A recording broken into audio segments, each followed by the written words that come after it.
The Deer Hunters Act 2, The Meaning of and All Things Regarding Misleading, is a work of musical genius, an album that showcased the true range and ambition of a band that was getting its footing after a smaller but still fantastic debut album. Act 2 is where the band's musical storytelling is put on full display, where Act 1 could be seen as a series of beautiful vignettes telling a tragic story of a woman's life.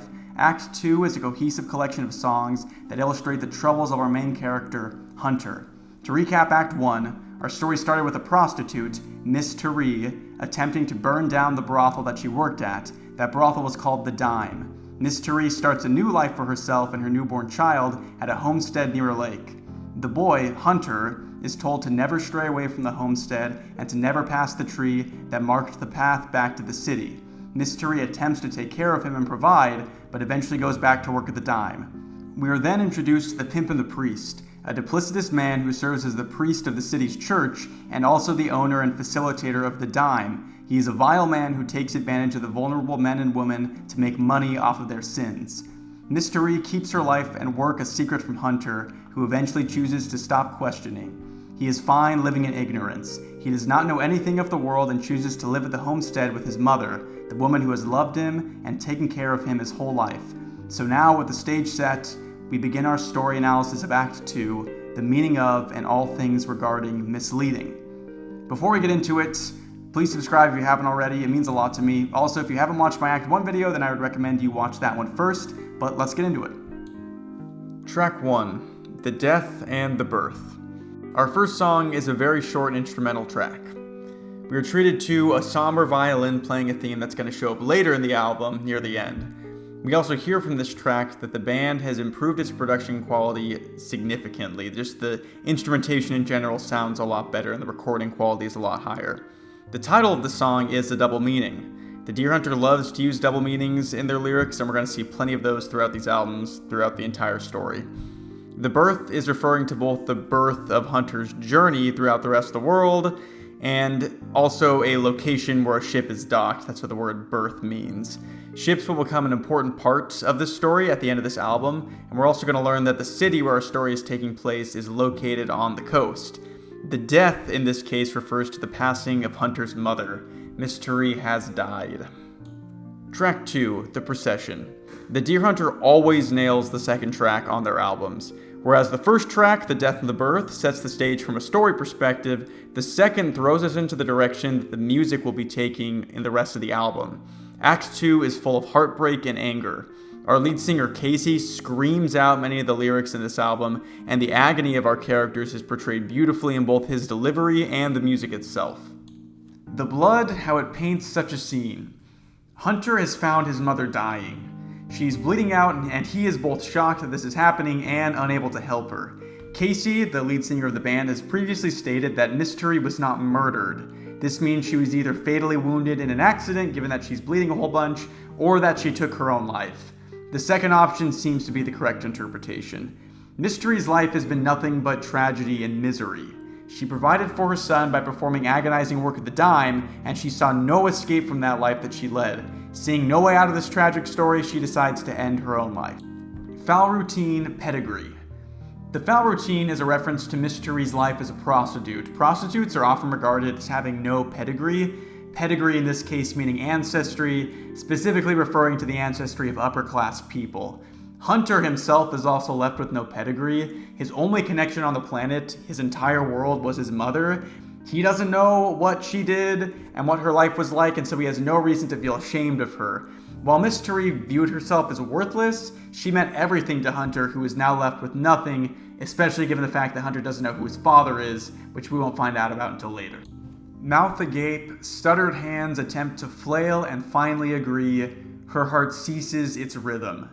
Here we get images of Miss Therese dying, her mouth open, hands flailing until her heart stops and she's truly dead. Mouth agape and stuttering hands could also refer to Hunter's reaction to seeing his mother dying. Both interpretations are most likely accurate in this case. Somewhere trumpets decay, in the front by the well, wishing wishes that deny the stale smell in the hay. As the only person Hunter has ever known dies, the music in his life decays and go quiet. We also get the image of Hunter wishing for his mother to be back with him, but those wishes deny the reality of his mother's lifeless body. There, no one cry, place these over her eyes. Hunter is attempting to contain his emotions in this moment, trying to keep himself from crying, but we are also led to believe through this that nobody else is sad about the death of Miss Therese. Nobody else cares about it. She will be forgotten in death by everybody except for her son. Hunter then takes coins and places them on the lifeless eyes of his mother before he buries her. This was a common tradition back in the early 20th century. We are broken alone. We are broken alone.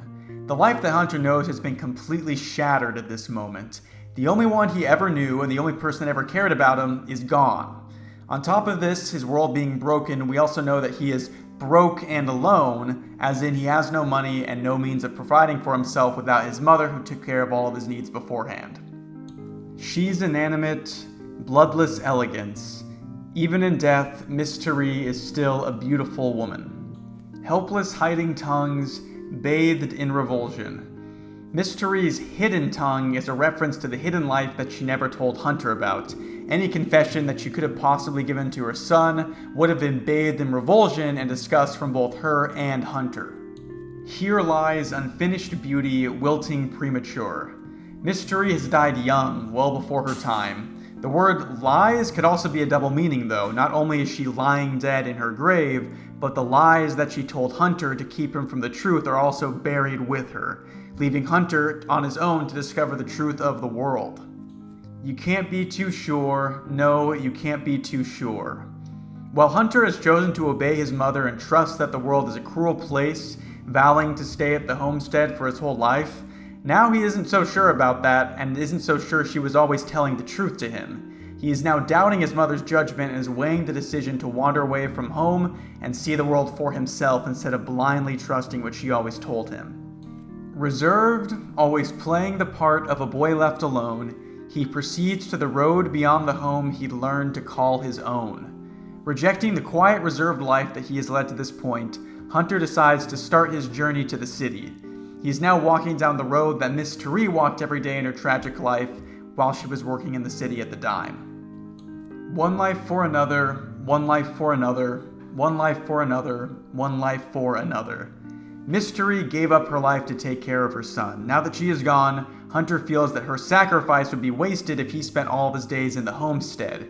He wants to discover the world. The tragedy of this song and Miss Therese's life is that her attempts to shelter Hunter will only ever result in more tragedy. Hunter's decision to leave the homestead, to not waste his life, is not what his mother would have wanted, but he cannot see that for himself, and he starts heading to town. And that is the end of the procession. I love this song so much. It sets the stage for the story so well. Our main character is alone and actively making a decision for himself for the first time in the story thus far. The end of this song is one of the Deer Hunter's signature seamless transitions. We hear the sound of Hunter's feet walking down the path and drums beating in the distance before we are whisked into the next track with no break.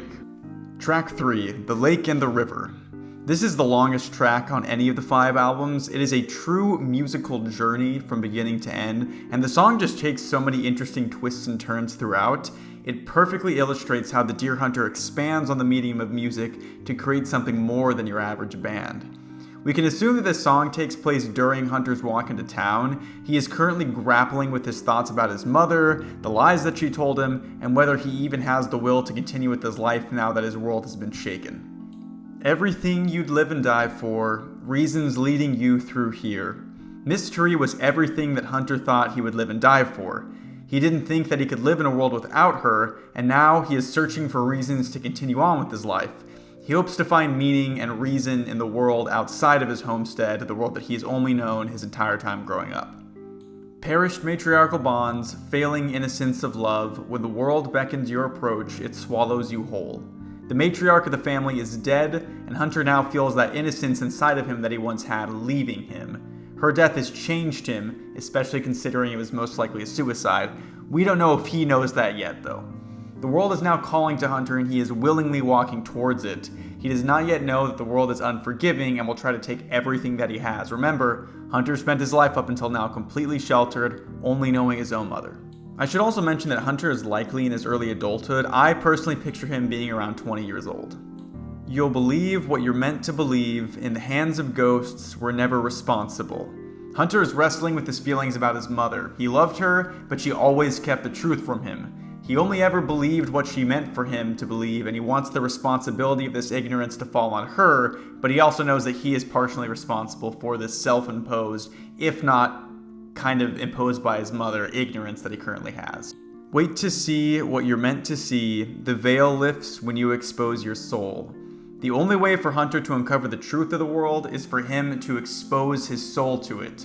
The world is a cruel place and he will pay the price of his own innocence to learn that. This line also foreshadows the unveiling or uncovering of a couple characters later on in the story. Prayed I would leave this place someday, joined to alarm, from long ago, now unconcerned. He always secretly wished that he would leave his home someday, but the stories that his mother had told him about the outside world led him to be scared. Now he is unconcerned with what his mother warned about since she has died. Euphorically floating upon wax wings, where is the sun? This is a reference to the story of Icarus and Daedalus from Greek mythology. Daedalus was an inventor who created wings out of wax for him and his son Icarus to fly with. Before the flight, Daedalus warns Icarus not to fly too close to the sun, or the wax that holds the wings together will melt and he will fall out of the sky. Icarus ends up flying too high and drowns in the sea because of his ambition. In our story, Hunter is doing something that should be reckless. He is disobeying his mother, but he feels no remorse for it. He should be in danger according to her word, but he is safe and is upset that there was nothing to be worried about in the first place, or so it seems to him. I still see her face, her beauty, her grace, transfixed like a light in front of me. Even though Hunter is currently going through a bit of a resentful moment with his feelings towards his mother, she is still everything that he can think about. He cannot get the image of her out of his head. It follows my soul and swallows me whole. Just like in the last verse, we have a line about Hunter being swallowed whole. In the first verse, it is the world that is swallowing him, and now it is the memory of his mother.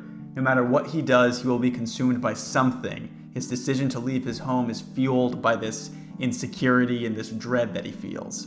Left, right, left, right. This can be interpreted as his footsteps as he marches towards the city. This is also a nice bit of foreshadowing regarding Hunter's position in Act 3, which we'll get into in the next video.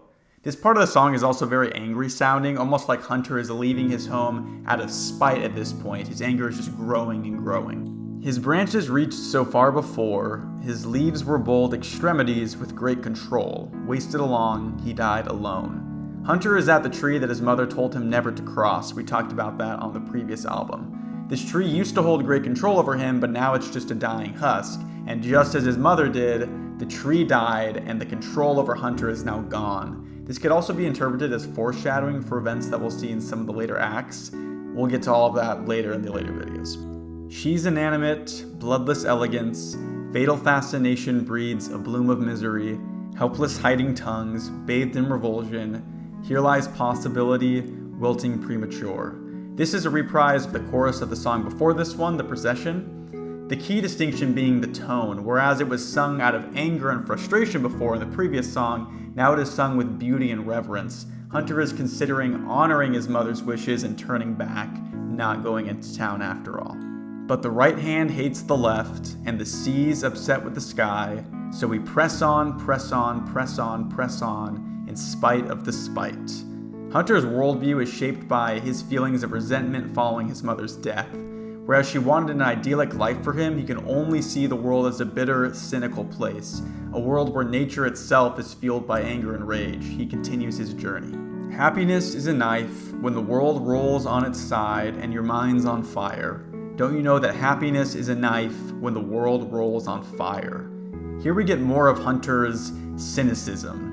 He feels that the world is destroyed or on its side, and his mind is on fire and confused, and he can't see happiness as anything other than a cutting emotion that will do him more than good. This is also very likely a reference to the Beatles song, Happiness is a Warm Gun. The lead singer of the Deer Hunter, Casey, is a fan of the Beatles, and Happiness is a Warm Gun is actually my favorite Beatles song, and I'm also a huge fan of them. Pretty cool. Fun fact, a couple weeks ago, the Deer Hunter did just a live stream on their Instagram where Casey was answering questions, and I actually asked this to him specifically if this was a reference, and he said he can't really remember, but whether it was a conscious reference or not, it was definitely a subconscious reference because that is his favorite band. Okay, the next section of the song is meant to sound like a train is approaching Hunter.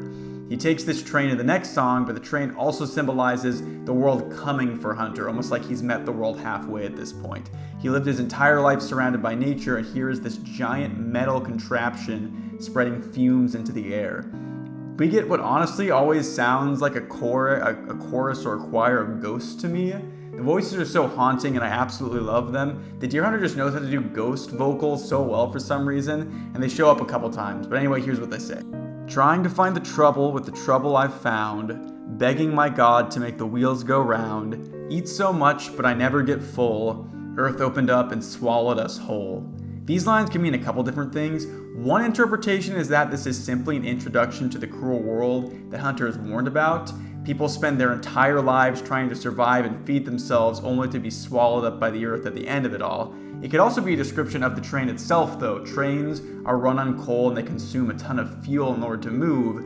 Eating so much but never getting full could be a reference to this. The earth swallowing them up could also just simply be the train entering a tunnel. As the song ends, we hear the train get louder and faster and louder and faster as we are introduced to our next set of characters. Track 4, The Oracles on the Delphi Express. This song is really interesting and kind of hard to cover in a way that doesn't blatantly spoil the rest of the story for the album. This song is all about Hunter meeting a few other major players in the story, the Oracles. The Oracles on the Delphi Express are a reference to a story in Greek mythology, which is called the Oracle at Delphi. This was a place in Greece that was home to an oracle that could predict the future and would provide cryptic hints to people who sought its guidance. Our oracles in this story also provide cryptic hints to Hunter and attempt to keep him from following a path that will leave him in ruin. I picture them as spirits that are constantly whispering in his ears. They will show up later and again in the story over and over again. This song is essentially a bunch of foreshadowing regarding events that haven't happened yet. Given that I'm trying to cover the story as it happens, I will be alluding to some of these events, but I won't be spoiling what they actually are.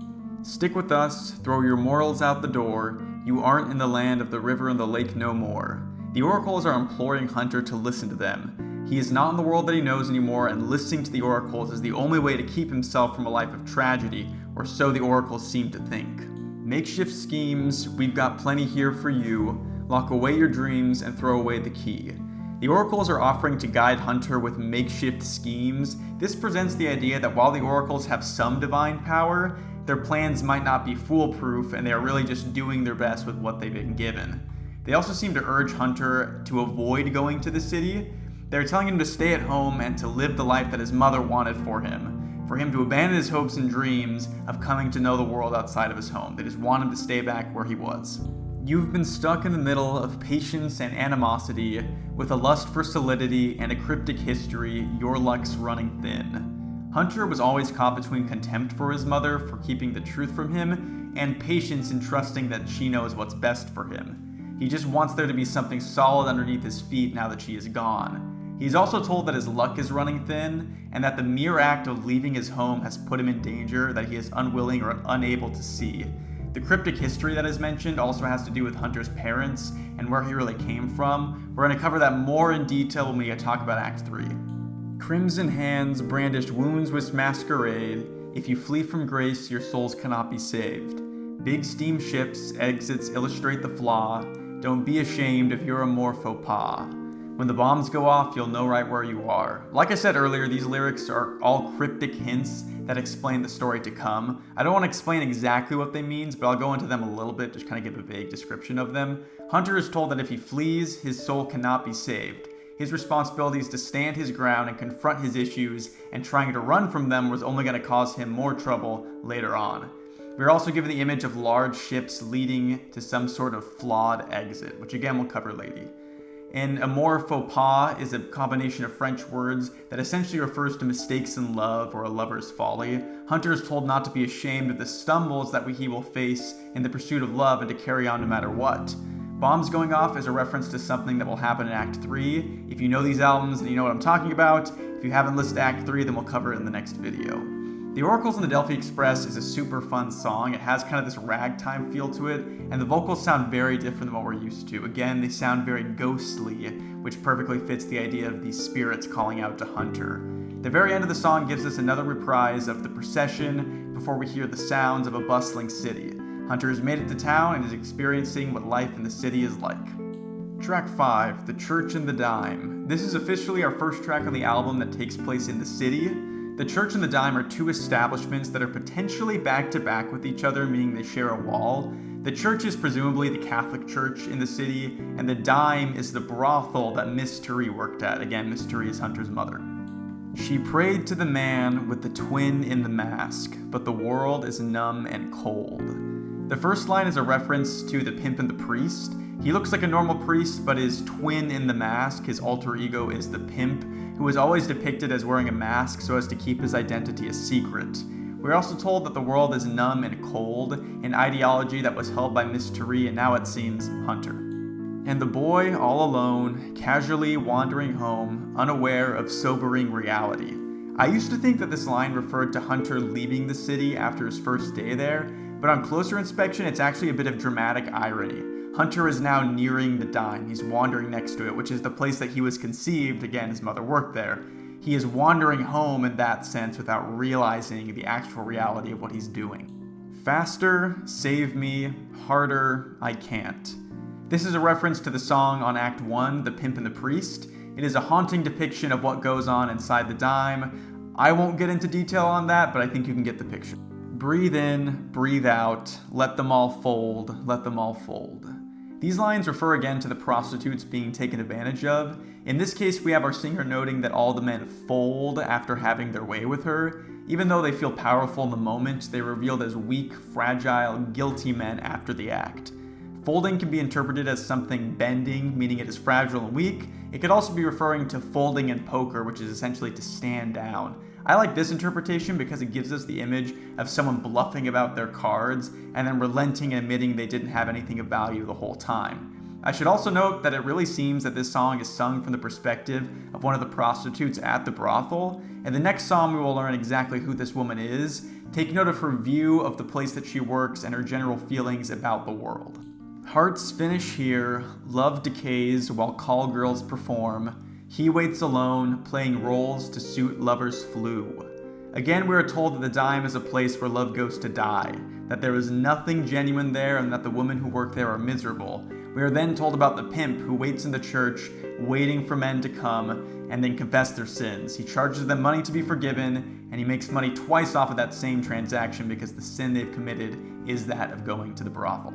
The lust and the sighs, the church and the dime, the cryptic clientele all careening inside, the puzzling facade steers pure from the divine. While the church and the dime may be regarded as separate institutions by the general public, they are very much the same business where the pimp and the priest is concerned. Instead of steering pure people towards God, he steers them away to sin so he can take advantage of them for monetary gain. As I mentioned in the last video, this is all but confirmed, but the general public does not know that the pimp and the priest are the same person. He is always depicted as wearing a mask when he is acting as the pimp. We know that Miss Turi knew his secret, and it was actually a theory back in the day that the pimp killed Miss Turi at the beginning of the album, but Casey, again the singer, confirmed that she wasn't murdered, so it was either self-inflicted or an accident. One of the things that I love about the character of the pimp and the priest is that the guy is just evil. Like, he isn't doing any of this for any good reason. He is just greedy, and it seems he takes pleasure in swindling the town over and over again. He's a really, really good antagonist for that reason. Many wishes of hunger were wronged by the pimp and priest's thirst for a fault. This first line here has given me so much trouble. I have thought about it for years, and now that I'm going through every line with more intent, kind of more analytically, I'm having a little bit of trouble attributing a clear meaning to it. The only thing that comes to mind is that a wish of hunger could refer to a sinner wishing that they could forsake their sins and then be hungry to sin again. It's kind of a loose connection, but since they're constantly making mistakes, they would feel full of sin and not hungry for it. Then these wishes of hunger are wronged by the priest's desire to make more money. Instead of creating a congregation that is starving of sin and full of purity, he convinces them to sleep with the prostitutes at the dime so that they are always ready to be milked for more cash. That's the best I can come up with. If you have anything better, please leave it in the comments below. All the anger from a lover's lament, force-fed in the stomach of sin. All of the negative emotions associated with love and none of the positives could be an accurate description of what the dime looks like. This terrible twisting of affection is then force-fed to the men that the pimp lures into his trap. Welcome to the world. Our sinner welcomes both us and Hunter to the real world after only knowing the simple life of the river and the lake, a world full of pain, corruption, and sin. Track 6, the bittersweet 1 and 2, meeting misleading and through the dime. In this track we're introduced to our new character, the one that was singing the last song, misleading. Yes, we have another pun of a name just like mystery, but this one is significant because she was actually mentioned in Act 1. In The Inquiry of Mystery, again, a song that was on the previous act, Hunter's mother says that she will teach him how to treat the leading lady that he would meet. Now he is literally meeting a leading lady with misleading. This is also the first of 6 parts to The Bittersweet, and I'm going to be completely honest and say that I have no idea what really connects all of these songs, but they are all bangers. We get 3 parts of The Bittersweet in this album, and we get the other 3 in Act 4. The song starts off with a haunting melody before transitioning into more of a ragtime feel that we got on the Oracles of the Delphi Express. She had the summer's smile with winter's skin, she moved, a silhouette to serenade the soul. Hunter has seen misleading for the first time. Presumably, he's outside of the dime. She is a prostitute that works there, but he doesn't understand what that means since his mother never told him what she did. Misleading is described as exceedingly beautiful. This description also plays into the Deer Hunter's obsession with duality. Characters live double lives, 2 people are bonded together. Songs are often written to mirror another similar song. Duality in the sense being that she had the summer smile with winter's skin, 2 kind of seemingly opposite halves. I also picture her being very pale but having a welcoming attitude about her. She spoke with words beyond me, and slowly I pulled away to receive a gesture implying an answer I didn't have. So I then smiled, responding, alarming, yes. Misleading is beckoning Hunter over so she can sleep with him. Again, she's a prostitute. He does not understand that this is a transaction and that she isn't really head over heels for him. This is the great tragedy of Mystery keeping her life a secret from Hunter. She thought she was protecting him by never explaining what she did for work, but in the end, he fell for Misleading because he didn't understand the world and the nature of her work. Her hands were the first I'd ever felt. She breathed. Her lips hid her tongue from the world. She danced to the doors. Endearing, she carried me. Hunter has never felt the hands of anyone else besides his own mother. We can presume and hope the way that he is acting with Misleading is different from that relationship. Misleading's attractive lips hide her lying tongue from the world. That's what he means by her lips hiding her tongue. We can also see more parallels to The Inquiry of Mystery. In this case, we have Misleading dancing and carrying Hunter just like his mom did back in that song. If you remember, the lyrics went, "We dance around the room, my love, I'll carry you, and teach you how to treat that leading lady that you'll meet." These small lyrical parallels are genius, and I honestly did not pick up on most of these until I sat down to start recording this video. What's your name? Conceding, misleading, she kindly suggests to her room to rest my head, so I responded, unalarming. Misleading is suggesting that the 2 head up to a room to spend the night together. Hunter does not understand what this means and decides to go along with it. He is caught completely off guard by what he is actually agreeing to. Where's her heart, mimicking the matriarch? He's naive, blissfully ignorant, and trusting, but now. Her heart is mimicking Hunter's mother, or the matriarch, in the sense that they are both prostitutes. But this shared heart is also deeper than that. We know from the last song that both Misleading and Mystery lamented the lives that they led. Again, we are told that Hunter is naive and trusting. They start to make their way up to Misleading's room, but in order to do that, they need to travel through the rest of the dime. The last half of the song is all about that experience. Gentlemen, presenting the very lovely ladies of the dime. This is the pimp and the priest starting his big show for all the men who have crowded into this seedy brothel. Step right in, let her hips guide your desire. Hey kid, get a job. Hey, hey, hey, hey, hey kid, get a job. Obviously, the pimp is making his sales pitch to these men. The line, "Hey kid, get a job," is possibly a reference to a song that hasn't happened yet. We'll talk about that later. And also it has one of the best reprises in Deer Hunter history later on a different album. But for now, it is most likely referring to the pimp recruiting young girls to work for him at the dime.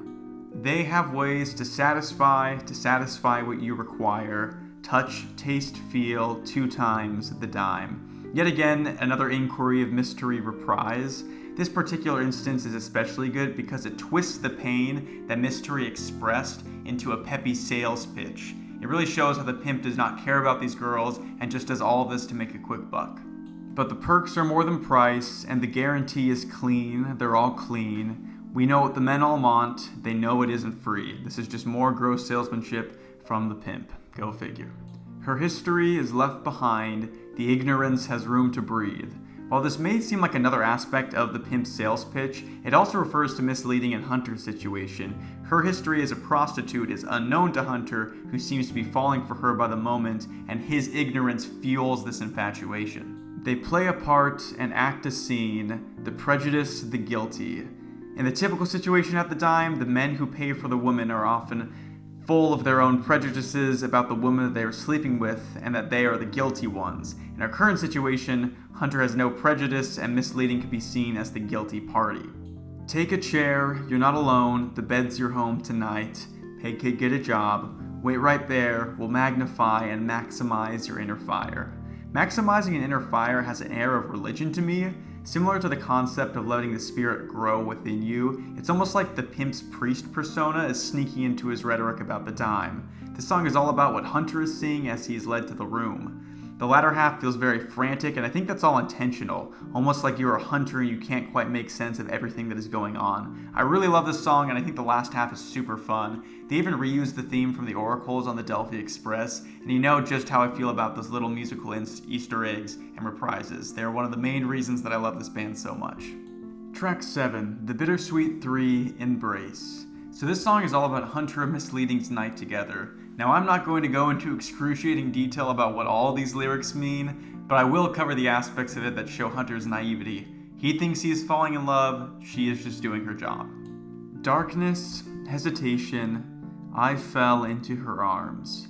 It is worth noting that this encounter is led by misleading. Hunter does not know what she is doing, and misleading is probably not used to this. On the third album, we will get the inverse of this song, which shows how the men usually treat the ladies of the dime. Breathe in, this is amazing. Breathe out, this is amazing.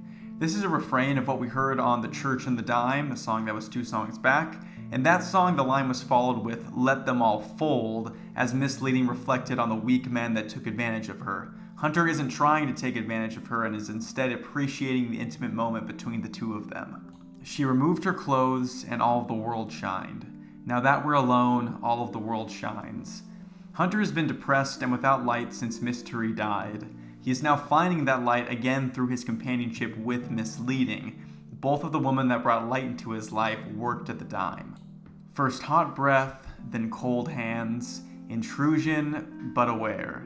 Though these lyrics are describing an intimate encounter, they can also be used to symbolize who Misleading really is. She feels that the world is a cold place, but inside, she's actually somebody with the capacity to care for and love for others.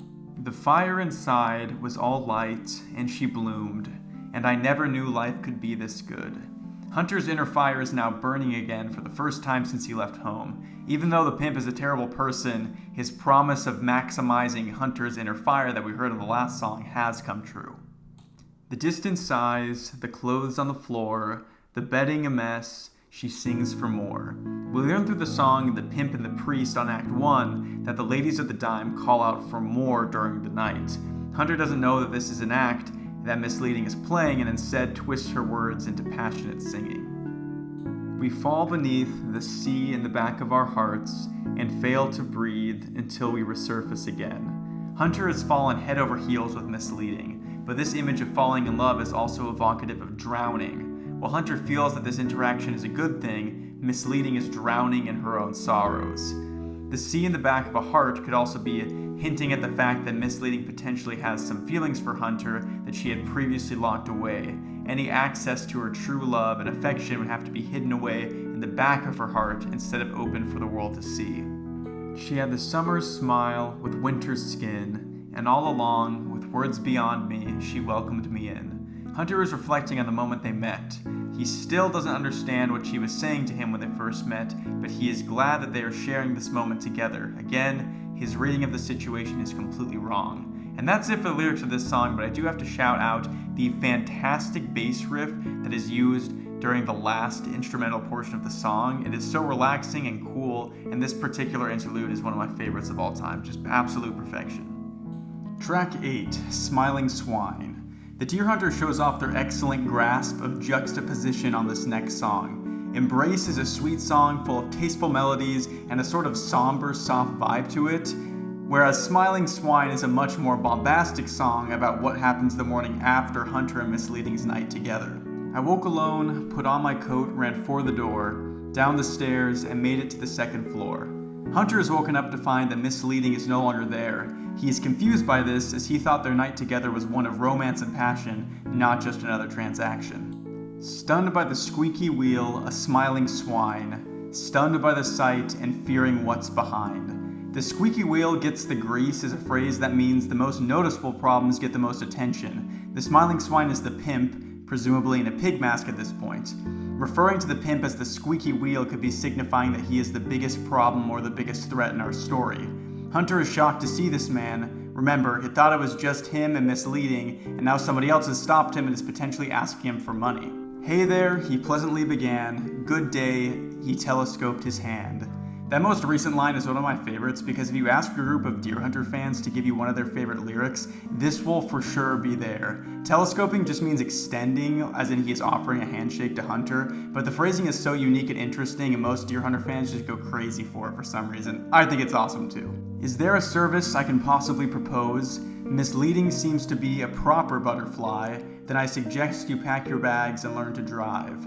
I've seen a couple different interpretations of this particular section of the song, but I see it as a conversation between the two men. The pimp is offering Hunter a job, Hunter remarks that Misleading is a proper butterfly or someone he would like to keep seeing, and the pimp offers Hunter a position as a chauffeur. Hunter will end up taking this job, driving Misleading around to her appointments while being unaware of what she is really doing. Hunter is head over heels at this point and is also not the smartest person on the planet, so he doesn't really get what's going on. Tucked in my shirt and finally made my way outside.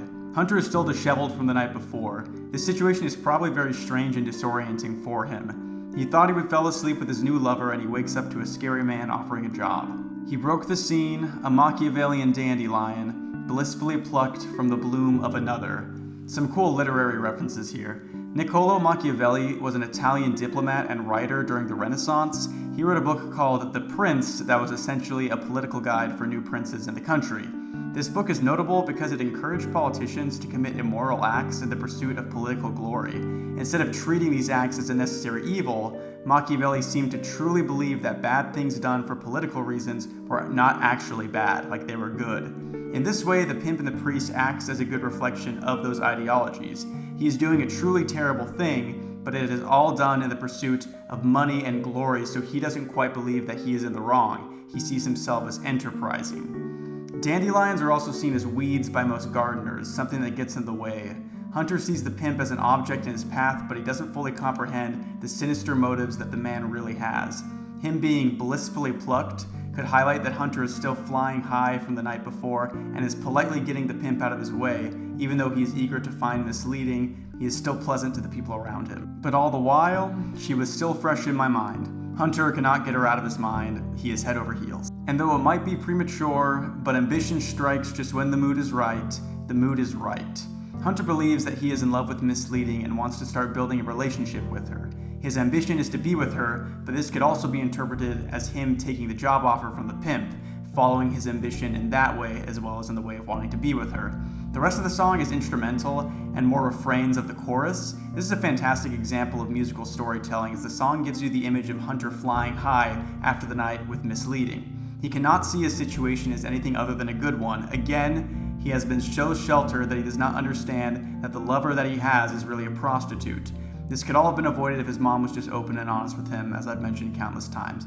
Fantastic song, one of my favorites from the album, and I would call it the catchiest track in Act 2 for sure. Either Smiling Swine or a track that we'll talk about in a little bit is what I'd probably call the best or the catchiest track. Again, we'll get to the next one later. Track 9, Evicted. This track is another track that turns on a dime, pun intended, from the last one. We have a more somber song this time. This song is sung from the perspective of Misleading and deals with her feelings after the night that she and Hunter shared together. We don't really get much information on whether anything else has happened since that first night together that we heard about in Embrace, But we know that at this point, Misleading is starting to fall for Hunter and is looking back on her unfortunate life. I have been evicted from a soul constricted by the flameless fire. Misleading has been freed of her terrible and miserable life by Hunter, described as the flameless fire. Something about their night together showed her that there is someone out there who truly does care about her, and she has shed her callous view of the world. Can we all just go cold? This line is interesting. I think it's supposed to show the inner battle that she feels within herself. She is thinking that life would be easier if she could stay cold and unfeeling. She could continue making money at the dime and not have to worry about anything else. This also plays into the idea of being evicted instead of set free. While the song wants to be portraying her falling in love, it seems that this fall is much more reluctant than Hunter's. She's being kicked out of her callous heart instead of willingly accepting a warm life. If you need a little cash, you sell yourself to everything. $1 in exchange for failing hearts, so loudly say. This seems to be Misleading's motto for herself. Maybe this is what she told herself the first time she went to work at the dime. She only needed a little cash, and that was the easiest way to get it. She wasn't expecting to fully fall into that life. Getting $1 in exchange for failing hearts gives the expression or the image of one selling their soul for money. She has failed her own heart in exchange for money. Oh, how I surely know that frame of mind, sleeping softly curbside, comfortably abroad on a stolen ticket. Misleading is reflecting on her life before the dime, sleeping on the street and potentially stealing transport tickets from others. This could also point to Misleading being an immigrant who came to America as a stowaway. At this point in the story, Hunter has most likely started working as a driver for the dime. They are falling in love, but he is taking her to sleep with other men. He doesn't know what she is doing at the appointment, so he could be seen as sleeping softly curbside in the car while he waits for her. None of this will last, all of this will pass. When bed sheets are broken glass, I know your hearts will skip a beat in empathy. Even though she has settled into her life with a dime, it still isn't a good existence. Bed sheets being broken glass shows that she feels that the work is painful for her. She wishes that her clients and the listener will have pity on her while she does her job. This also comes up in Act 3. It's just that easy. Pick yourself up and go give the world a great big smile. Hey kid, get a job. This is Misleading telling herself to perk up and get on with her act or her work. This also reads like something the pimp would maybe be saying to her if she ever caught herself looking down like this in his presence. The hey kid, get a job motif comes back for the third time on this album. Hunter was told to get a job as a driver, and Misleading was roped into getting a job as a prostitute for the dime. Wash your mouth out, ditch those morals, sleep your way right to the top. This is another look at Misleading urging herself to get over her conflicted feelings and to get back to her job, sleeping her way to the top. This song was particularly interesting to me when I put it together that it was from Misleading's perspective. For one reason or another, I always viewed the acts as almost entirely from Hunter's point of view, but dissecting these songs from other characters' perspectives is really interesting. Music-wise, this song is super good. I love the hey kid, get a job refrains every time they come up, and the way that the music builds in that section leading up to a signature Casey scream is fantastic. Amazing song. Track 10, Blood of the Rose. Blood of the Rose is interesting because it doesn't sound like anything else on this album. It was the sign of things to come of the Deer Hunters' incredible use of genre bending on their later projects. This song sounds very much like a tango. The lyrics are cryptic and they seem to serve as more of a description of Hunter and Misleading's love rather than conveying any solid story beats. At this point in the story, we can assume that Misleading and Hunter are in a relationship, but she is still working at the dime. There is a chance that she doesn't know about Hunter's obliviousness to her life, but it is most likely that she is keeping her life a secret from him. It is a very similar situation to how Miss Tari kept her life hidden from him as well. Dance, dance your decay, all the while unknowing that you're led astray. Their relationship is a dance that will eventually decay away. Hunter does not know that Misleading is a prostitute, and that revelation will cause the world to fall out from under his feet again. Sleep, sleep through your woe, while your voice slowly withers and melts away. This could be some foreshadowing to events that happened in Act 5, but the idea that failing to take an action and being a passive player in this story will lead to the loss of your voice is important throughout the entire saga. We've seen this already with Miss Tari. She chose to live her life and ignore the cold reality of the world when she was with Hunter. That ended up leading to her dying without telling him the truth of the world that she knew, and has led to all of this pain that he is experiencing. Sing, sing unto me the pleasure and the pain. Reveal to me the reasons my love's not in vain. This seems to be a plea from either Hunter, Misleading, or both. They are asking the other to affirm their love because they are worried that it will all end in disaster. Hunter would be especially cautious of this, knowing that the love that he gave to his mother seemed to disappear when she died. This line also reminds me of the pail with leeks in it that was sung about in His Hands Matched His Tongue back on Act 1. If Hunter keeps giving his love to those that will eventually leave him, he will end up with nothing for himself. Sangre, sangre de la rosa, sigue en paz sin el pasado, rece, rece por su alma, ella morirá en el bautismo del fuego. Pardon the white boy Spanish. This is Spanish for blood, blood of the rose. Follow in peace without the past. Pray, pray for her soul. She will die in the baptism of fire. These Spanish lyrics are pretty cryptic. In my mind, it is Hunter telling himself to continue on through life in peace even though his mother is gone. It is also a call to pray for misleading who will potentially die in the pursuit of forgiveness. The world burns, but still we breathe. The iron-chambered heart a sieve. Hunter has previously said that he views the world as if it was on fire. He only sees the bad in it. These lyrics show that even though the world is a bad place, he still has a place in it. The next line is about both Hunter and Misleading's cold and closely protected hearts opening up to each other slowly. They spent so long guarding themselves from others that it has taken them time for them to accept each other into their lives, to accept each other into their own hearts. That sifts through honest elegance and suffers from the wrong defense. They both view themselves as capable of sifting through the lies of the world around them and finding the truth in each other, but the reality isn't so simple. Hunter is being lied to by Misleading, but is using her as his new anchor in life. It's unstable. They see each other as the rock that they can build themselves on, but in reality, their love is fragile and confused. We will see this illustrated throughout the rest of the album. And that's it for Blood of the Rose. This song kind of comes out of nowhere, but I enjoy it. It is definitely one of the band's more cryptic songs, and I'm sure there are other interpretations that are just as valid as my own. As with all of these lyric interpretations, these are just my own. I'm doing the best with what I've got. But if you have something different or a different interpretation or spin on something, then please let me know in the comments. Track 11, Red Hands. This song is kind of a bit of a meme in the Deer Hunter community, not because of the context in it, but because the lead singer of the band, Casey, is not particularly fond of performing it anymore. That's not something that is unique to the Deer Hunter. Many bands have songs that they don't like to perform, but Red Hands is a banger that most people really love, so it always ends up making its way onto the set list somehow. The background to the story in this song is that Hunter has discovered that Misleading is a prostitute. In the graphic novel that depicts Act 2, it shows that Misleading wears a scarf to all of her meetings with the men that Hunter drives her to. One day she forgets this scarf, so Hunter runs inside to give it to her, only to find her with another man. Hunter is upset by this and runs off. He decides to stop seeing her, and even though it seems she wants to continue seeing him, he can't do it anymore. Even if you never stray from me, I'd question your fidelity. There'd always be a shroud of suspicion and my heart's liability.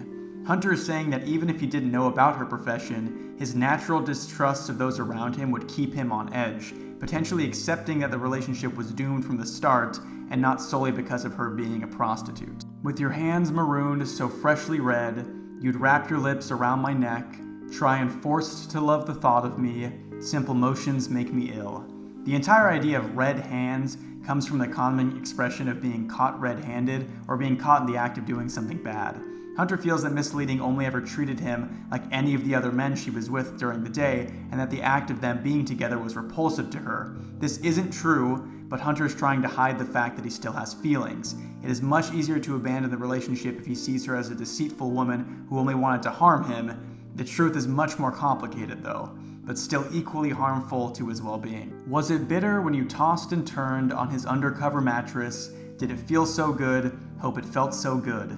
Hunter is now twisting her situation to be one where she gets enjoyment from her work. We know this isn't true and that she hates the men she meets up with, but Hunter is embarrassed and is creating this narrative in his head to make the situation seem worse. Don't know what I'd do if you lost sleep over little old me. He's so much better, they're all much better. Take off your sweater, your shoes, and your shirt and get to work. He is now creating this narrative in his mind that she prefers the company of the men and that she sees instead of his company. Maybe this is just a work of art, scripted players in a play of lust. Hope the end is well worth waiting for, everything you wished it'd be. Hunter wants to view her job as something that it isn't. For a moment, he tells himself that what he is seeing is some sort of faked act and not really what it is. This also alludes to the fact that our characters are literally in a work of art, as in they're in a musical album. It's a little fourth wall break. He tells her that he hopes the end is what she wanted, that after she spends her life as a prostitute, she will find happiness. We know this is a sarcastic comment coming from him, since we've seen what happens and where that life led Miss Therese. It led to her ending her own life. We then get the chorus again, but this time it is more angry and forceful. It is assumed that Hunter has forced himself on Misleading at this point, getting frustrated and telling her to get to work. It's really nasty. What have I done? Now, my darling, put your clothes back on. Hunter realizes his mistake and is disgusted with himself. He has given into his rage and sees that it has turned him into something that he doesn't want to be. Because you can't be caught red-handed if you're not red-handed. My darling, I would never say those words to you. There is some debate over what is meant here. Some people see it as Hunter admitting that Misleading isn't guilty because he was the naive one, but I see it as more anger from Hunter.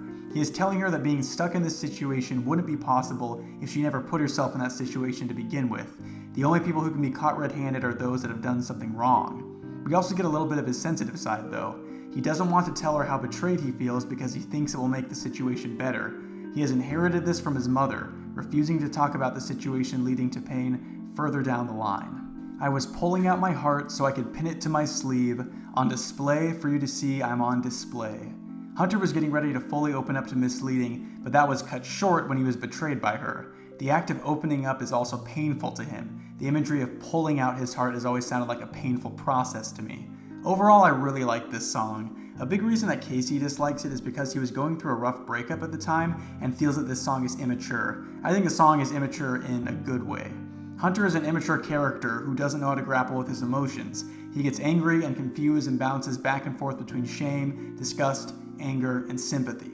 Track 12, Where the Road Parts. This next song is all about the fallout from Red Hands. Hunter and Misleading are struggling to understand where they should go from that conversation. Most of the song is from Misleading's perspective, with a little bit of Hunter's commentary mixed in there. It's ironic how I'd fall, just to get back up again, affixed to cure this ailing, bitter agony. Misleading finds it ironic that she thought she could cure herself with the love that was obtained like any other man that she met on the street. Hunter should have just been another job, but he ended up being so much more. Meet me where the road parts, you remember where we first met. She asks Hunter to meet him where they first met, in front of the dime. We then get his response. So tongue-in-cheek, with stale irony, if it pleases you, it pleases me. Hunter's response is meant to dig at Misleading's work as a prostitute. He is still bitter over the situation and doesn't believe she's being honest about her feelings for him. Just an innocent call, a telephone call. This is the one line in the Deer Hunter's discography that feels really out of place to me. The innocent call makes sense as Misleading as a call girl that went after an innocent man like Hunter. The telephone call bit is weird because it doesn't seem to super line up with the time period. Telephones existed pre-World War I, but weren't commonly used. My thought is that this line is referring to something personal in Casey's life. Now, if you were in bloom, I'd pluck your petals clean. Although it won't seem so, I can promise you my ego's running me. Misleading is reflecting on her own poisonous nature. She wants to believe that she could care for and love Hunter, but she feels that her duplicitous nature is too much to overcome. She can't trust her ego to get out of the way for the sake of someone else. Then I'd go cold, you are the only one who didn't fold. This line is really important and is repeated later in the song. In The Church and the Dime, Misleading remarked that all the men folded in front of her. She saw them as weak and uncaring and not proper men, but she knows that Hunter is nothing like them. She sees that she and Hunter could have something together, but whether that be by choice or habit or potentially threats from the pimp and the priest, she can't stop working at the dime. But I just broke right down for you in an attempt to gain control. This line is most likely from Hunter. He is referring to how he acted in Red Hands. His response to Misleading claiming that he was different and didn't fold is that he ended up folding and taking advantage of her like any other man. He doesn't believe that he is special. Maybe I'm a waste of time. Sacrifice another life. Both of them feel that they aren't worth the other's time and are potentially both contemplating ending their own lives. In the procession, we got the line, one life for another, that showed that Hunter felt his mother gave her life for him. Now he is thinking of giving his own life, the other life, up. You were the only one who didn't fold. You were the only one who didn't fold. Again, we have Misleading thinking of Hunter and believing that he is different from the other men. She is potentially ready to give up her life as a prostitute for him. That is the life that she will sacrifice. This song is one of the more cryptic on the album, even though I never really saw it that way. You could interpret it a number of different ways, but I just thought I would give what seemed like the simplest explanation for the lyrics. Track 13, Dear Misleading. This is the song where Hunter gets really pissed. He has decided to fully reject misleading and is making those intentions known. This song also goes so unbelievably hard. Let's get into it. Dear Misleading, I hate to tell you that I no longer need your services. Ouch. Hunter is now fully committed to the idea that their relationship was all an act for misleading. This is more bitter language employed to dig at her. The bitter, fabricating manufacturer of lust you have been presented as doesn't do a thing for me. I now know your identity, a black widow who tempts her prey with promises of lust. He thinks that he has uncovered her as somebody who only meant to do him harm from the beginning. He sees her love for him as fake when we know that she was being genuine, although dishonest. If ignorance is bliss, wish I were blissfully ignorant, but I'm not. I'm enlightened now. Light has been presented to me in spite of you. Hunter wishes that he could continue to be oblivious to the situation, but knows that he can never go back to that life. He feels that his rejection of her is him finally seeing the light. Come now, misleading, I regret to inform you I've fallen out of lust. It must be so hard to understand. Oh no, I don't think so.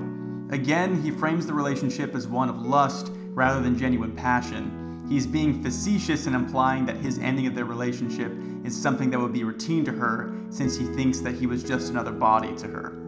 Did you really think me a fool enough to play along, make believing everything you said was true? Push your pouting lips on other unsuspecting lovers. Hunter acts like he was onto her charade the entire time when we know that it isn't true. He implores her to go trick someone else now that he is out of her life. Dear Misleading, in response to your response, I'm simply unavailable. Misleading has most likely responded to Hunter's letter by wanting to explain her situation to him. She feels that there is part of the story that he doesn't understand, but he is unwilling to meet up with her and hear what she has to say. I hope you got the message in the message that I sent. Shame on me for falling for someone so dense. What a burn from Hunter here. The irony is that he is the dense one in the relationship. He never once caught on to what she was doing and took everything at face value. He is projecting those insecurities onto her. In different times, I might have fooled around for something warm, something with security. In the past, he might have only wanted something stable in his life, but now he wants something else. This line is interesting because Hunter's worldview is so narrow since he's so sheltered. The reality is that Misleading is the only woman he's known besides his mom. Him saying that when he was younger, he would have been okay with Misleading's life is disingenuous because chances are he would have been just as upset by it still. We can assume as much given that Miss Turi never told him the truth about her work at the dime. As fleeting as the momentary rapture and the pleasure of collapsing in arms, so welcoming to others just like me. More of Hunter framing the relationship as nothing more than momentary lust. In the bridge, we get the line, go take another life, showing that Hunter feels that his life has been ruined by what Misleading has done to him. I want to clarify that I don't think Misleading is in the right here. She was dishonest with Hunter and he has every right to be upset. He's just going a little too far with it and is using his anger to shield himself from learning anything meaningful from the situation. This song is a perfect distillation of the rage that Hunter feels regarding the whole situation. It is somewhat similar to the anger he felt when Miss Turi ended her own life, but this time he has someone to point his anger towards specifically. Track 14, Black Sandy Beaches. This song is about an unnamed character finding the letters that Misleading and Hunter have written to each other. It is a look at the entire situation from another, removed point of view instead of the emotionally charged one we've been getting for the past couple songs. Messages from broken bottles fall on black sandy beaches. Ink in vain across the page now run from morning dew. Hands which chance upon it leads to eyes which strain to see. Hearts which pound from love long overdue. Lips which press together stifle rhythmic, heavy breaths. This first passage is about our unnamed character stumbling upon the letters. She's reading the initial letters and seeing the love that Misleading and Hunter have for each other. She wishes she could have that same love that is found in them. Oh, how she smiles from vicarious love from the one he writes about. She must have been so glad for him to throw it out. The lady who is reading the letters feels the love that Hunter had for Misleading and is glad that he eventually threw the letters away because now she can read them. Further steps lead to yet another broken bottle. Again, the words contained have bled the page. Whose tears were these which ran the ink? from whom they poured to make this streak. She finds that the letters have tear stains on them. Knowing that these letters made someone cry intrigues her, and she wonders who it was that cried over them. Were they his by chance from telling her, or hers by chance from reading it? They could have been collective, they could have been from someone else. The lady doesn't know whether the tears were from the person writing the letters, or whether they were from the person who read them. While it may not seem important, knowing when those tears hit the page is key to understanding the relationship between the two. If Hunter was truly sad when he was writing to Misleading, then we know that his anger and his tough guy persona wasn't genuine, and he was actually sad about losing her. If they were Misleading's tears, then we know that she had genuine feelings for him and was sad to lose him. The most realistic interpretation is that the tears were from both of them. Both were conflicted about their feelings, but never gave themselves a chance to truly explain how they felt. The miscommunication led to all of this. Why don't we see what's at the bottom? Why don't we see what comes next? Our reader cannot help herself from continuing to follow the story of Hunter and Misleading, very similar to how the listeners of the album can't help themselves from following the story to its end. Oh, how she cries from vicarious pain from the one he writes about. She must have been so sad for him to throw her out. Now our reader is reading the letters that we heard in Dear Misleading. At this point, she sees the pain of their breakup and remarks that Misleading must have been sad at the entire situation. While this song isn't a truly objective view on their relationship, we can comfortably say that both Hunter and Misleading are sad about the end of it. While both of them might play it off like they don't care, neither had been loved like they loved each other before. Let's just say she is better off somehow. Let's just say she has never been happier than she is now. That is so hard to say. At the end of this all, our narrator decides to be optimistic and believe that Misleading is better off because all this has happened. We know that this most likely isn't the case. Misleading is back to working at the dime, and the one man she ever loved her has left. It is a slight spoiler, but we won't see Misleading on the next album, so the song is almost inviting us to think that she got her happy ending. We can assume that this isn't true though, and we're going to see more of that on Acts 4 and 5. We couldn't fake it, so why even try? This last new line in the song is really interesting to me. It could be referring to our reader being unable to believe that Misleading is happy in her life, but it could also refer to Hunter and Misleading's relationship. If they couldn't manage a relationship built on a lie, then why even pursue love at all? After all is said and done, Misleading and Hunter are back to square one. Hunter has experienced more pain than he ever thought possible, and Misleading has given up on love. Track 15, Vital Vessel's Vindicate. So we come to the last song on the album. I won't lie, this video is a lot longer than I thought it would be. The script is already like 3 times the length of the Act 1 video, but the final song is another banger, so let's get into it. Salt in the sky and the sweet summer air while mammoths depart. Hunter has decided to leave the city. He's going to board a ship or a mammoth and see what the rest of the world has for him. He found nothing but pain and wants to flee the advice that the oracles gave him. Abandoned despair with thirsty affairs of the heart. Hunter initially believes that by leaving the city he can escape the pain that he has within himself. He quickly realizes this isn't the case. But the chances of escaping my heart are inadequate, and when all is said and done, I'm left with my history. Though he might try to flee, Hunter will always carry his pained heart with him. He realizes that nothing that he tries to do will ever erase the pain of his past, but he is so distraught that he continues with his plan to flee anyways. Goodbye, my eyes shed heavy tears, one for every soul still sitting on the fence between pain and arrogance. Hunter is the one on the fence. He is caught between wanting to heal his own pain from Misleading and being too arrogant to attempt to mend the situation with her. He knows that by fleeing he isn't doing anything to help. Ebb to the left, flow to the right, the exits unflawed. We get the imagery of the ship leaving the dock and traveling on the water. We also get the use of the term flawed exit, which was heard on the oracles of the Delphi Express. They told him that any exit he tried to take would be flawed. Hunter is trying to convince himself that his plan is the right decision. He was told that if he fled from grace, then his soul could not be saved, but that is exactly what he is doing. The boys on the train, the almighty tongue, with prose spilled in vain. Another reference to the oracles. Their urging and guiding of Hunter, their prose, was in vain because he decided to neglect their advice and do his own thing. We fall beneath the sea of dreams and fail to breathe until we resurface. We fall beneath the sea of dreams and fail to breathe until we awaken again. This is a play on the chorus of the Bittersweet 3. In that song, he and Misleading fell beneath the sea in the back of their hearts, their love. Now he can only fall in his dreams. That passion is only available to him through his memories. Sing softly, sing me to the lake. Sing softly, bring me to the lake. We get this reprise of what Miss Tori used to sing to herself, only this time it sounds more sinister. Hunter is making a mistake by leaving and realizing that perhaps he should have just stayed home the entire time. This portion of the song sounds like him panicking at the reality that he doesn't know where he's going. He had a home and a life, and he is abandoning it all because he feels dumb about a mistake. Through all of this, I felt just the same. The flame is gone, the fire remains. And here we have Hunter's final realization, that this journey didn't fundamentally change anything about him. He thought that by leaving his home and going to the city he could find something more to life, but he never did. Hunter is still in the despair that he was at the beginning of the album when Miss Tori died, only now the pain is compounded by the fact that he has lost Misleading. We also get a callback to the tagline of the whole story, "The flame is gone, the fire remains." And that does it for Act 2. This album is honestly incredible, and it was a blast to make this video. There isn't really any other Deer Hunter deep dive content out there, so it's kind of cool to be the first one to do this. Remember to subscribe. I just hit 500 subscribers, and I would love to make it to 1,000 eventually. The support's been really great. I'm sorry this video took forever to come out.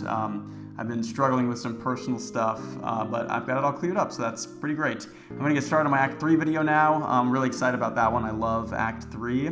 And there's going to be some other kinds of videos up on the channel as well, just because these Deer Hunter projects take so long and I do want to release some content. In the meantime, I might do some analyses of some smaller songs and some albums from different bands. I'm considering doing one on I'm Wide Awake It's Morning, which is an album by Bright Eyes that I really love. So yeah, we'll see what I come up with. But thank you guys so much. If you have anything in the album that I missed, or if you want to correct me on something, please leave it in the comments below. Again, remember to subscribe. Also, by the way, I'm going to the Deer Hunter concert in November in Seattle. So their last stop on the tour. I live a couple hours away from Seattle, so I'll be up there with my wife. So if you see me and you want to say hi, that would be awesome. It's always cool to see some more Deer Hunter fans. I'm super excited. I've never been to one of their concerts before, so that'll be awesome. But yeah, thank you guys so much. I'll see you all later. Bye.